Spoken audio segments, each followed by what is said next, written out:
that time of year when people head to the physician to get a nasty cold checked out, or maybe get a flu shot, or perhaps even their annual well checkup.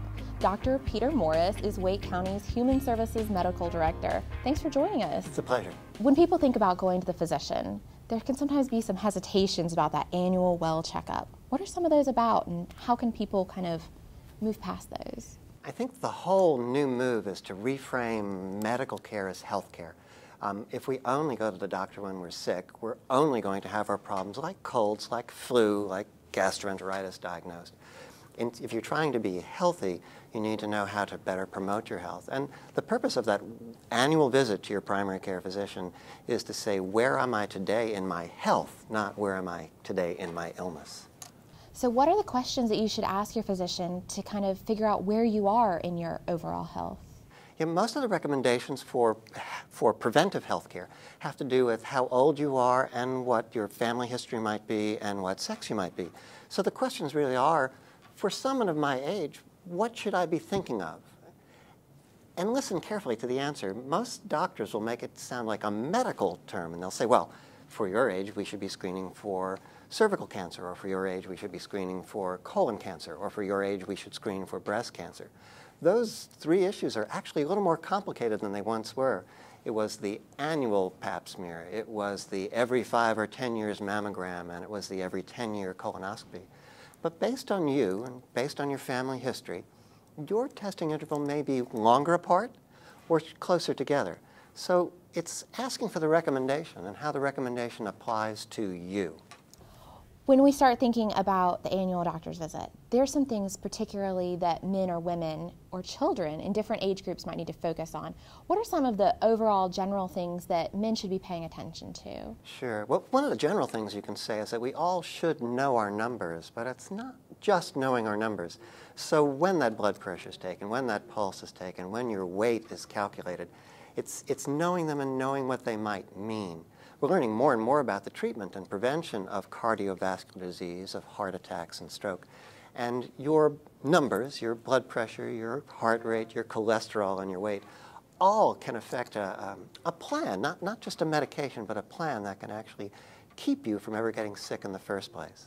So everything that's done in the visit has a motive other than just filling in a check sheet.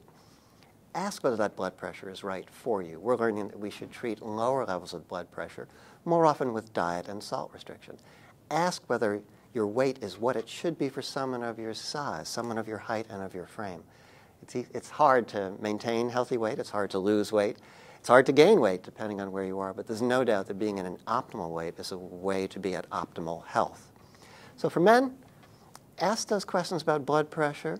Ask those questions about weight, because heart disease remains the #1 killer of men in this country. For women, heart disease is creeping up. Cancer is actually changing from breast cancer to being lung cancer. What are your risk factors? What are your lifestyle changes that might need to be made? Are you a smoker? Have you ever thought of quitting? Do you need help quitting?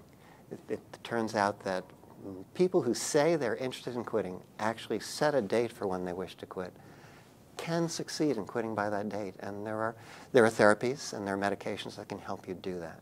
A few moments ago, you mentioned losing weight or gaining weight. A lot of people at the end of the year and as the new year begins, particularly start thinking about losing that weight. What are some questions that you should ask your physician if that's an objective for you? The nutritionists will hate me for this, but I'm not so certain the correct question is, can you give me a diet? I think the question is, what does a diet mean? People tend to say, well, I bet I need to be on a 1,200 calorie diet or a 1,500 calorie diet. Truth be told, if you take in too few calories in a day, your body's metabolism says, gosh, I need to go into starvation mode. And you'll actually be eating less and less, feeling less and less healthy, and not losing weight. There's an optimal caloric intake for your size. There's an optimal caloric intake for your weight goal. And you aim just below it or just above it, depending on whether your need is to gain weight or to lose weight. People don't think of gaining weight as being something that's healthy, but it is true that those of us who are underweight are at risk for disease as well.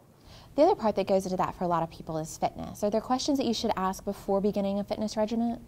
Yes, the classic is to say, can I engage in a fitness regimen? Again, just as we are apt to do Just as we're apt to do a binge diet and say, I need to lose weight after this Christmas, we're apt to do a binge exercise routine and say, I used to be able to run 5 miles. I think I'll go out and run that 5 miles now. Again, truth be told, it's small amounts of caloric changes each day that help you lose weight, and it's small amounts of exercise each day that you can sustain that help you exercise and maintain fitness. For purposes of blood pressure and heart disease, walking for a half hour, 3 to 5 days a week, is as good as going out on the weekend and saying, I'll do a half marathon. It's that constant cardiovascular fitness and tone that prevents against disease. Final question before we wrap up. There's always changes going on in the pediatric community. What are some of the latest tips that parents should be aware of? I think what's the biggest issue these days is that folks are worried about the number of vaccines that we give to children. Parents should be confident that the vaccines that we give are safe, that they're effective, and they're given at certain ages for a reason. When parents say, I really don't want my child to have too many shots today, those shots weren't just picked randomly to be given at 6 months or at 12 months or at 18 months. They're protecting against the illnesses that are more likely to occur at 6 months, 12 months, or 18 months. So accept that vaccine schedule on time if you want to keep your child well.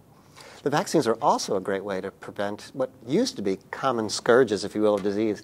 Since we started giving the pneumococcal vaccines, we have prevented ear infections. We've cut in half the number of infections a child has. So think vaccination as prevention.